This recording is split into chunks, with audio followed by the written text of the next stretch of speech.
Halo, I'm Siti Nurhasanah, NIM 2173201006, mahasiswa semester 5, Prodi Psikologi Universitas Abdurrahman Pekanbaru. Hai, namaku Mulyati Ramadhani dengan NIM 2173201012, mahasiswa semester 5, Prodi Psikologi Universitas Abdurrahman. Hai, nama saya Vanessa Diputri dengan NIM 217320101020. Saya mahasiswa semester 5 Prodi Psikologi Universitas Abdurrahman. Halo, kenalkan nama saya Elisa Ajola Putri Maresi dengan NIM 2173201073, mahasiswa semester 5 Psikologi Universitas Abdurrahman. Hai teman-teman, gimana nih kabarnya hari ini? Semoga kita semua sehat selalu ya. Oke, kami di sini akan membahas tentang kepemimpinan anak pertama perempuan. Nah, ada apa sih dengan anak pertama perempuan? Mengapa kami tertarik mengambil permasalahan ini? Melihat pengalaman yang terjadi di sekitar anggota kelompok, di mana banyak yang berpendapat sebagai anak perempuan dan anak pertama adalah perpaduan yang kurang menyenangkan. Kenapa sih tidak menyenangkan? Karena mereka dituntut untuk sempurna, pundaknya harus sekuat baja dan hatinya harus setegar karang untuk menghadapi dunia. Mereka tidak boleh lemah saat dunianya sedang hancur dan adanya harapan dari orang tua menjadikan ia harus lebih menjadi dewasa, mandiri, serta adanya tanggung jawab untuk menjadi contoh yang baik bagi adik-adiknya. Anak pertama perempuan dituntut untuk menjadi seorang yang kuat. Mengapa terjadi permasalahan demikian? Yang pertama, tuntutan memikul tanggung jawab yang besar. Anak pertama perempuan diberikan tanggung jawab yang besar oleh orang tuanya. Anak pertama dituntut untuk bisa menjadi tulang punggung keluarga untuk menggantikan peran ayah. Anak pertama juga harus menjadi contoh yang baik bagi adik-adiknya. Mereka juga dituntut untuk hidup mandiri dan melakukan semuanya sendiri. Nah, yang kedua, memiliki rasa cemas apabila tidak bisa memenuhi semua tuntutan dan harapan. Saat sudah dewasa, yang dipikirkan anak pertama perempuan adalah tentang masa depan. Yang ada di pikirannya adalah bagaimana cara yang dia bisa menjadi orang sukses dan membahagiakan orang tuanya. Karena sebagai anak pertama, mereka menjadi harapan yang besar bagi orang tua agar bisa mengangkat derajat kedua orang tuanya dalam keluarga. Banyaknya tuntutan dan harapan yang diberikan membuat anak pertama perempuan mendapat tekanan yang cukup besar, sehingga mereka dihantui rasa takut jika tidak bisa mewujudkan semua tuntutan dan harapan yang diberikan kepadanya oleh orang tuanya. Nah, yang berikutnya, kenapa sih nggak asik menjadi anak yang pertama perempuan? Yang ketiga, anak pertama harus selalu mengalah. Sebagai anak pertama perempuan, mereka dituntut untuk selalu bersikap dewasa dalam menghadapi apapun. Mereka juga dituntut untuk selalu mengalah dengan adik-adiknya. Saat terjadi pertengkaran antara anak pertama dengan adiknya yang selalu disalahkan oleh orang tuanya, menurut kalian siapa? Nah, betul. Anak pertama yang harus selalu mengalah kalau jika ada pertengkaran biasanya. Orang tua selalu menuntut anak pertama agar bisa mengalah dengan adiknya. Rasanya tidak adil jika anak pertama yang selalu disalahkan dan disuruh untuk mengalah dengan adik-adiknya. Sangat tidak menyenangkan saat kita selalu disalahkan dan dipaksa untuk selalu mengalah. Nah, yang keempat, dituntut untuk selalu menjadi sempurna. Menjadi anak pertama, apalagi perempuan, tentunya dipenuhi dengan harapan besar bagi orang tuanya. Anak pertama dituntut untuk sempurna, mereka harus bisa melakukan semuanya sendiri. Selain itu, mereka juga dituntut untuk selalu kuat dan tidak boleh lemah. Keberhasilan anak pertama menjadi gambaran jika orang tua berhasil mendidik anaknya dengan baik. Untuk itu, anak pertama dituntut untuk selalu sempurna agar orang tua dianggap berhasil mendidik anak-anaknya. Mengapa? tentang harus selalu terlihat baik-baik saja saat sedang terpuruk dan mengalami banyak masalah, anak pertama akan berusaha untuk menyembunyikan dan bersikap seolah semua baik-baik saja. Mereka tidak mau orang lain melihat dirinya lemah, karena mereka ingin terlihat kuat di hadapan banyak orang. Saat malam hari, dia menangis diam-diam di kamarnya. Dia lelah karena memikirkan tentang masa depan dan capek masalah yang akan datang.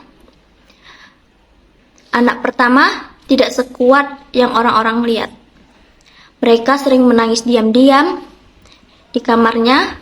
Dia lemah, hanya saja dia tidak menunjukkan kelemahannya. Dia hanya ingin orang lain melihatnya sebagai orang yang kuat. Tidak memiliki tempat untuk berbagi cerita. Saat merasa capek dan lelah dengan semua yang terjadi di dalam hidupnya, seorang anak akan bercerita dengan orang tuanya, tetapi tidak dengan anak pertama. Kebanyakan anak pertama hanya akan memendam semua itu sendiri. Tidak ada tempat untuk berbagi, kecuali bercerita dengan dirinya sendiri dan mengadu kepada Allah. Rasanya tidak mudah saat kita membutuhkan tempat untuk berbagi cerita, tetapi kita bingung harus cerita dengan siapa. Akhirnya memilih untuk memendam semua itu sendiri dan bercerita kepada Allah lewat doa. Langkah penyelesaian yang harus dilakukan. Yang pertama, penerimaan diri.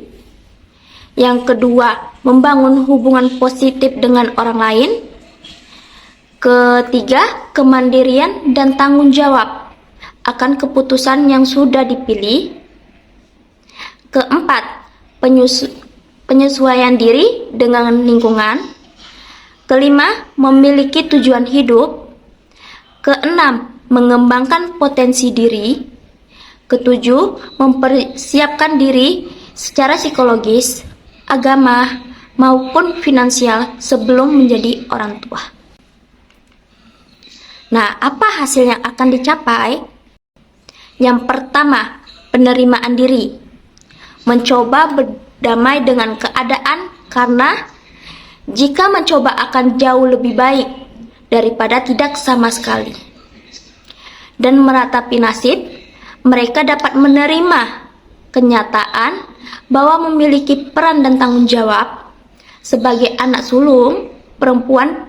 Dengan rasa ikhlas, mereka berusaha mengerti, lebih banyak bersyukur karena dapat melalui hal ini yang terpuruk sampai bisa bangkit kembali, lebih menemukan jati diri dan semangat mengejar cita-cita.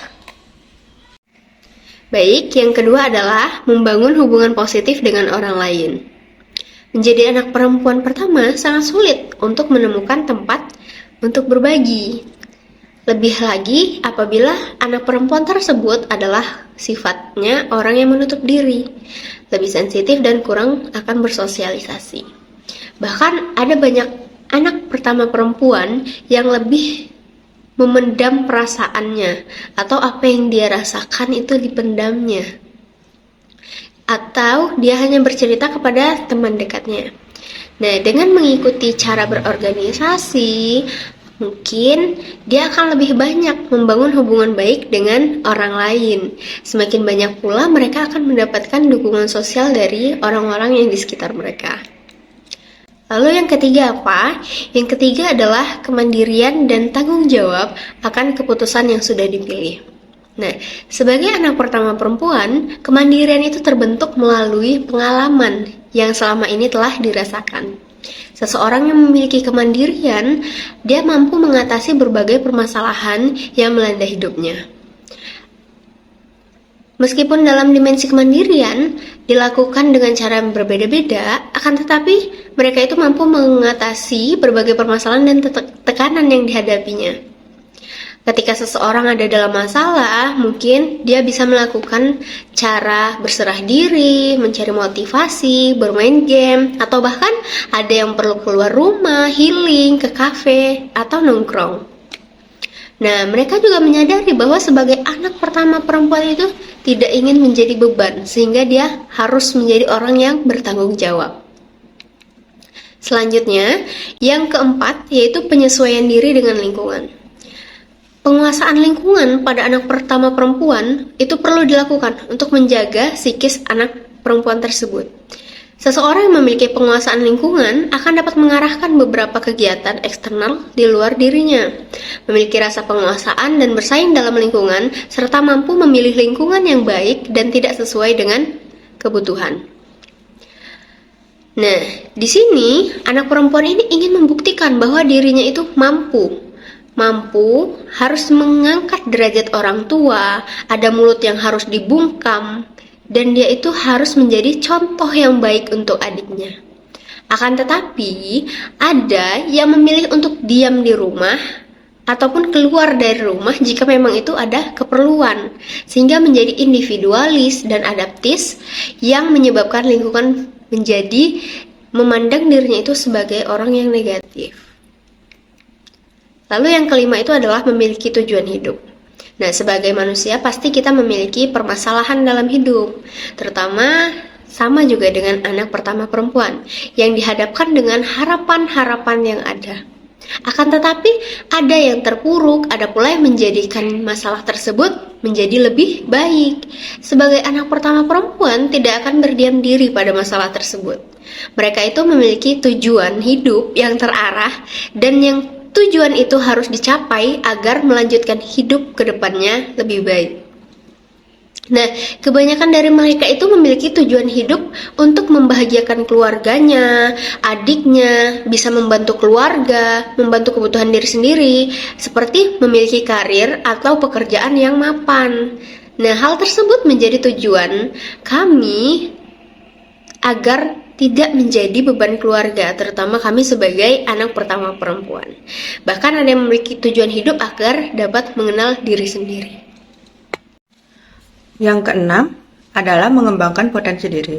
Melihat dari apa yang sudah terjadi di kehidupan, baik yang menyenangkan maupun yang tidak, menjadi anak sulung pertama perempuan bukan suatu hal yang mudah dilalui. Akan tetapi, setiap manusia akan terus berkembang seiring bertambahnya usia. Mereka akan mengembangkan kemampuan dan potensi yang dimiliki sehingga akan terus memperluas diri. Masing-masing memiliki pengembangan diri ke arah yang lebih positif. Mereka merubah mindset agar bisa menjadi lebih baik dengan melakukan evaluasi. Kemudian, untuk mengembangkan kemampuannya itu, mereka ingin mencoba hal-hal yang baru yang belum pernah dilakukan terkait dengan pekerjaan ataupun karir. Selain itu, ada yang mengembangkan cara berinteraksi dengan orang lain seperti tutur kata, bahasa, sikap, dan dia lebih terbuka dan lebih berani. Yang ketujuh itu mempersiapkan diri secara psikologis, agama, maupun finansial sebelum menjadi orang tua. Ketika kita menjadi korban akibat parenting orang tua yang masih terpaku dengan stereotip masyarakat bahwa anak pertama menjadi bahan ekspektasi untuk orang tua, maka sebaiknya apabila kita sudah mengalami hal tersebut, kita sebagai orang tua kelak, kita harus menyelesaikan masalah hal tersebut agar tidak terulang kembali kepada anak kita. Sebelum menjadi orang tua, sebaiknya kita mempersiapkan diri secara psikologis maupun secara finansial. Berusahalah untuk mengukur kemampuan sang anak, memandang kesalahan sebagai pengalaman belajar, dan punya harapan yang jelas kepada anak. Lebih memperhatikan suasana ketika menyuruh sang kakak atau sang anak pertama melakukan sesuatu yang mungkin di luar batasnya atau kemampuannya. tidak usah membandingkan anak pertama dengan anak kedua, anak ketiga, dan maupun anak yang seterusnya, maupun membandingkan anak kita sendiri dengan anak saudara atau kerabat yang lainnya. Di sini kami akan memberi satu kutipan atau motivasi untuk anak pertama perempuan. Mungkin kelak kehidupan akan membuatmu terpaksa menorehkan senyuman palsu saat kau tidak ingin tersenyum. Lakukanlah, namun jangan pernah menorehkan air mata palsu. Jangan pernah menoleh ke belakang jika itu hanya membuatmu mengulang kesalahan. Cobalah menoleh ke depan dan membuka lembar baru yang lebih baik. Baiklah, sekian pembahasan dari kelompok kami. Semoga dapat bermanfaat bagi kita semua. Terima kasih sudah menonton. Semoga sehat selalu.